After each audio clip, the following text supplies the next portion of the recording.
Tanpa kita sadari, fenomena distilasi sering terjadi di sekitar kita. Salah satu di antaranya diperlihatkan pada peristiwa merebus air.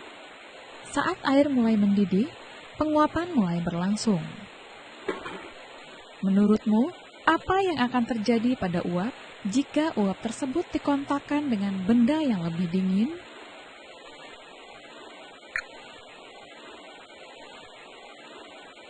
Ketika uap dikontakkan dengan benda yang lebih dingin, ternyata uap spontan berubah fase menjadi cair. Peristiwa perubahan uap menjadi cair dinamakan kondensasi. Fenomena penguapan dan kondensasi kemudian dimanfaatkan oleh manusia dalam metode pemisahan campuran homogen dengan metode distilasi. Bagaimana fenomena penguapan dan kondensasi dapat diterapkan dalam metode distilasi?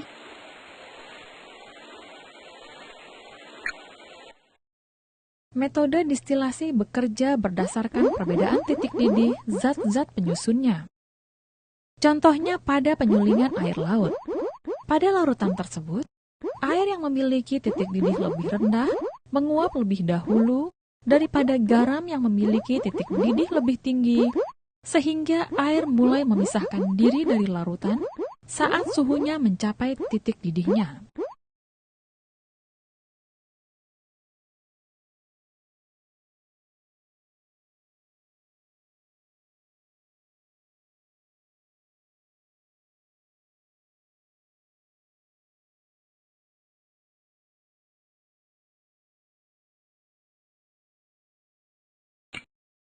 Uap air tersebut lalu dikondensasikan atau didinginkan dengan mentransfer panasnya ke udara, sehingga uap kembali ke fase cairnya dalam bentuk air murni. Cairan yang didapatkan dari metode distilasi dinamakan distilat.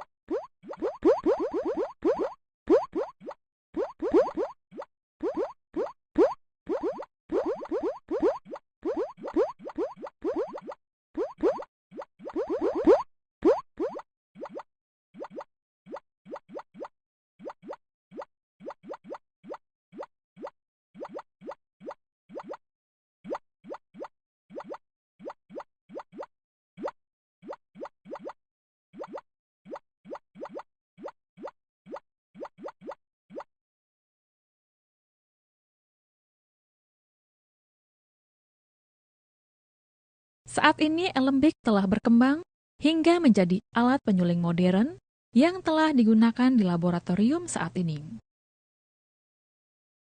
Secara umum, peralatan distilasi sederhana terdiri dari bunsen, boiler, kondensor, dan wadah penampung distilat. Kondensor dilengkapi dengan lubang masuk air pendingin pada bagian bawah dan lubang keluar air pendingin pada bagian atas.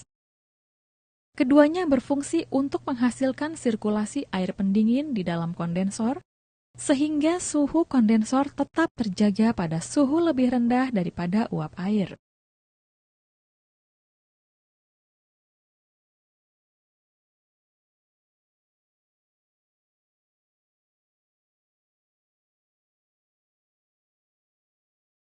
Pada boiler dipasang termometer untuk mengetahui kenaikan temperatur tiap saat. Saat mulai dipanaskan, suhu campuran mulai meningkat.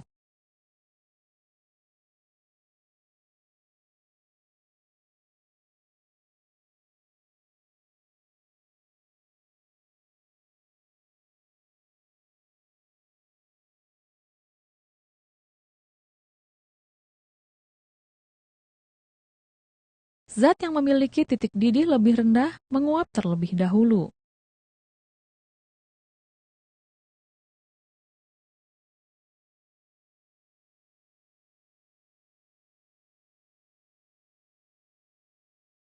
Uap lalu dialirkan menuju kondensor. Di sini uap didinginkan oleh air pendingin agar mengembun menjadi titik-titik cairan. Karena mempunyai kemampuan menyerap panas lebih besar dibandingkan dengan udara, air digunakan sebagai medium pendingin sehingga uap lebih mengembun.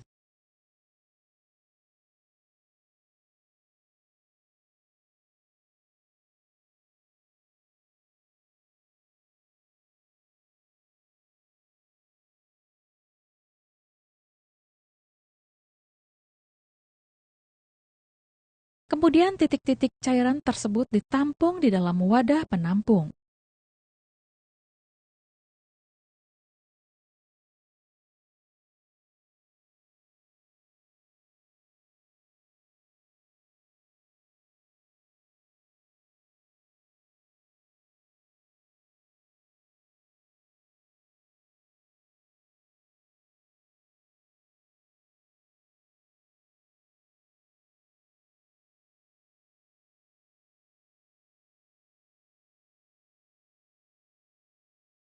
Apabila pemanasan terus dilakukan sampai seluruh air laut dalam boiler menguap, maka akan didapatkan dua komponen larutan yang benar-benar terpisah satu sama lain, yaitu garam dan air murni.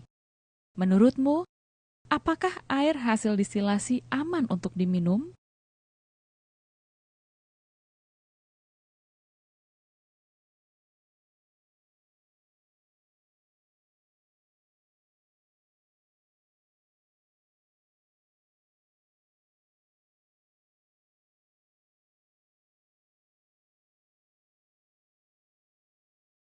Dewasa ini kita tidak bisa lepas dari kebutuhan akan minyak bumi. Tahukah kamu bagaimana minyak bumi didapatkan dan bagaimana bahan bakar dan berbagai produk dapat dihasilkan darinya?